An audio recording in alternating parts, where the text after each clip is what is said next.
अस्सलाम वालेकुम एवरीबॉडी। तो आज का जो सवाल है वो है एडजस्टिंग एंड क्लोजिंग एंट्रीज़ पर। जो क्वेश्चन है वो 2016 रेगुलर का है और ये क्वेश्चन नंबर 1 से ही आपको इसका जो आंसर है वो मिलेगा। तो आपके पास जो एडिशनल डेटा है उसी से आपका क्वेश्चन नंबर 2 वो होगा। तो आइए चलिए शुरू करते हैं। तो आपके पास पहला है bad debts are estimated 2% of sales.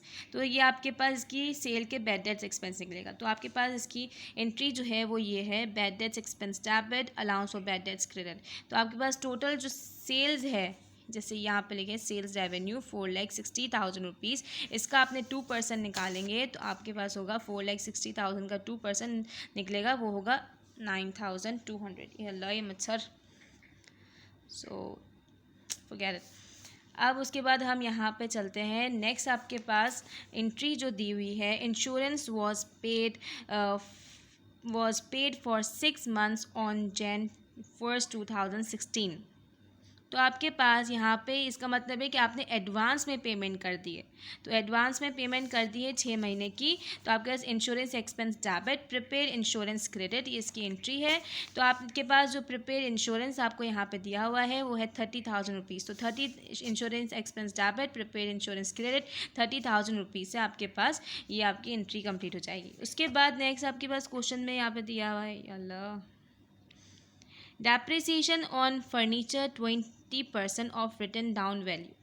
अब आपके पास फर्नीचर पर डेप्रिसिएशन दिया हुआ है 20% का। तो आपके पास depreciation expense debit allowance for depreciation credit. तो आपके पास फर्नीचर का जो वो है आपकी वैल्यू जो दी हुई है फर्नीचर पर वो है 1,20,000 रुपीज़।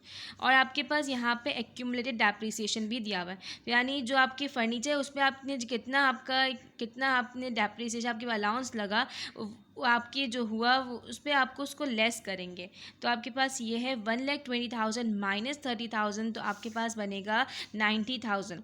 तो और 90,000 पे 20% आप लगाएंगे परसेंटेज, तो उसके बाद आपके पास बनेगा 18,000। तो आपके पास जो आपकी एंट्री बनेगी depreciation expense debit allowance for depreciation credit 18,000 rupees है। नेक्स्ट आपके पास यहाँ पे दिया है salaries expense for the year 45,000 rupees. आपको यहाँ पे एंट्री में दिया है सैलरीज एक्सपेंस आपको साल की 45,000, लेकिन आपके पास जो आपकी ट्रायल बैलेंस में सैलरीज एक्सपेंस दिया हुआ है 40,000 रुपीज़। तो यानी इसमें से जो 5,000 रुपीज़ है वो पे नहीं हुए हुए। तो यहाँ पे जो है 45 माइनस 40,000 रुपीज़ करेंगे तो आपके पास आंसर आएगा 5,000 रुपीज़। तो यहाँ पे एडजस्ट होगा to adjust the unpaid salaries, और आपकी एंट्री बनेगी salaries expense debit salaries payable credit. Next आपके पास जो है entry number 5 supplies on hand. आपके पास सप्लाइज जो है वो ऑन हैंड है, तो यानी ये डायरेक्ट लिखी जाएगी। तो यानी आपकी supplies expense sorry for that supplies debit and supplies expense credit 2,000 rupees से। नेक्स्ट आपके पास जो है 6th आपकी एंट्री जो है अनअर्न रेंट 10,000 रुपीज़, और आपके पास जो आपकी ट्रायल बैलेंस है उसमें भी आपके पास अनअर्न रेंट ही लिखा हुआ है। तो आपके पास जो एंट्री बनेगी unearned rent debit rent income credit, तो आपके पास जो वो बनेगी, और आपके पास अनअर्न रेंट सही है, आपके पास 28,000 है, और आपने ये जो है रेंट आपने अनअर्न यानी अनअर्न हुआ है। तो आपके पास 28,000 माइनस 10,000, तो आपके पास जो बचेगा अमाउंट 18,000 रुपीज़। तो ये आपकी एडजस्टिंग एंट्रीज़ कंप्लीट हो गई हैं।